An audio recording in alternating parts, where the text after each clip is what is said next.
Hi everyone, in this video I'm going to show you how to do Life Plan Part 2 assignment, which is your portfolio project assignment for Lesson 5.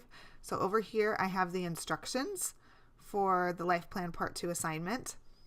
And as you can see in the instructions, it says open Life Plan _ your name document that you started in Lesson 1. So that's what I have over here on the left. This is the Life Plan _ Cindy Goodwill document that I started in Lesson 1. This was the budget 5 years from now.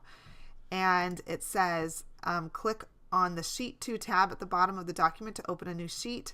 Use the new sheet to complete this assignment. So if you go down here on the bottom and you click on that plus sign, that will insert a new sheet.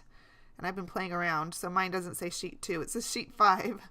But if you right click on that, you can rename the sheet.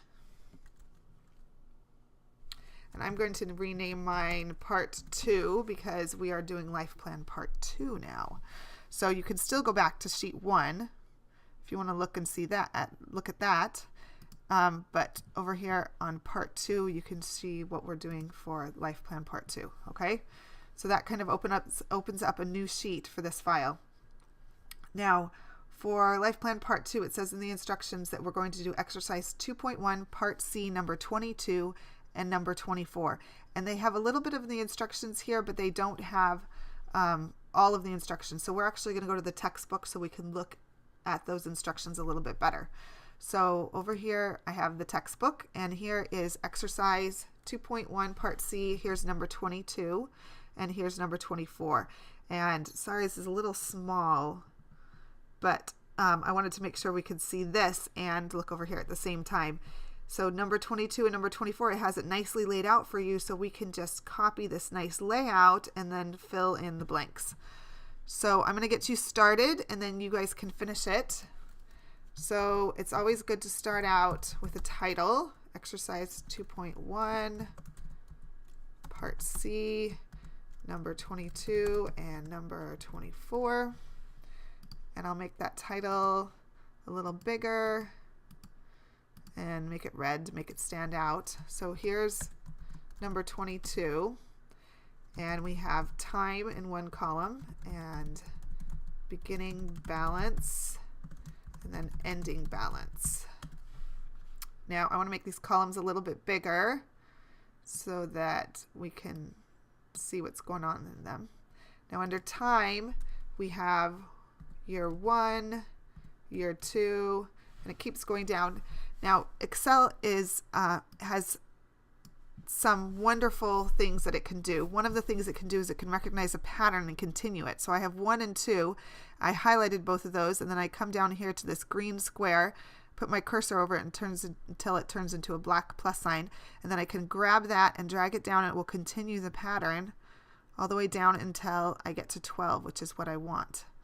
So time, we might want to show that this is in years. And so I have year 1 all the way down through year 12. And our beginning balance here is 350.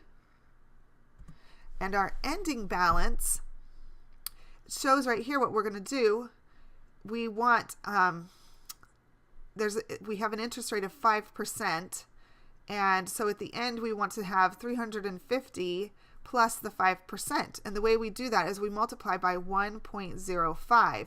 The 1 gives us the 350 again, and then the 0.05 adds 5% interest onto it, which is a really cool trick.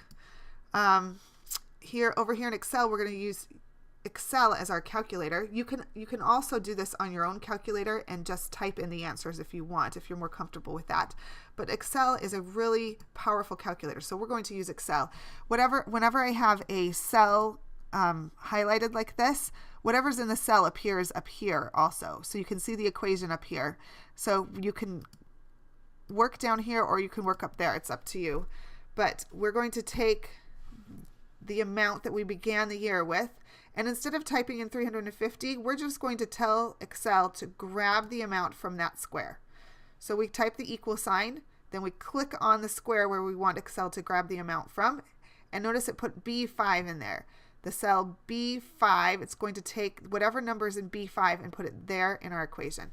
And then we're going to multiply that by 1 1.05 because we want 5%. And then you hit enter or return, and it will, if you highlight that, you can see the equation up here. So it takes whatever numbers from in B5 and it multiplies it by 1.05, and then down here in the cell you can see the answer to that equation, which is 367.5. All right, and you look down here, 367.5, we are on the right track. Now, over here, the next year, our beginning balance is going to be whatever the ending balance was from the year before. An easy way of doing that in Excel is to hit the equal sign and then click on the ending balance from the year before, and it will just take that number and move it over there.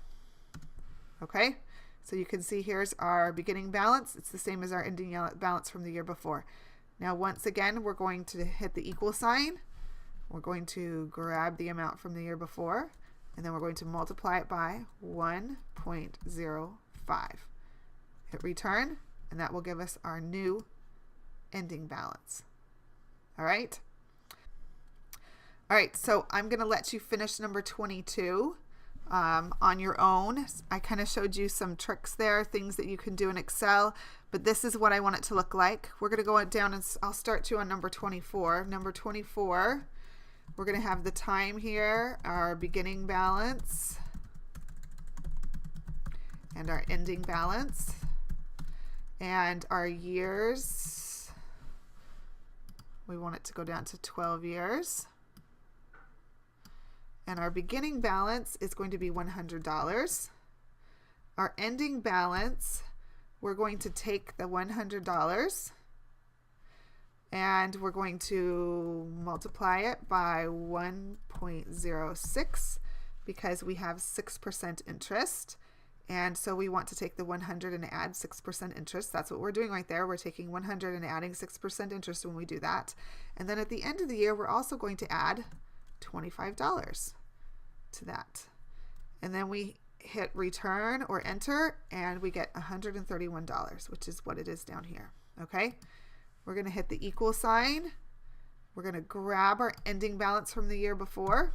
That puts 131 right there. And I'm going to do it one more time so you can see how I did it. Equal sign to put an equation in here. Remember, again, if you want to do this on your calculator and just put the numbers in on Excel, you are welcome to do that if you're comfortable with that. But we're going to take our beginning balance. We're going to multiply it by 1.06, which takes our beginning balance and adds 6% interest to it. And then we're going to add $25. Hit return. And that's our new ending balance. Let's check it. 163.86, 163.86. And that becomes our new beginning balance for the next year.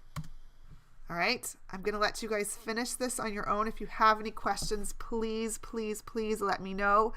The whole point of this is to get you started, not to do all the work for you. I want to see what kind of things you can do in Excel and see how I want it laid out. This kind of gives you an idea of what it should look like so you can get started.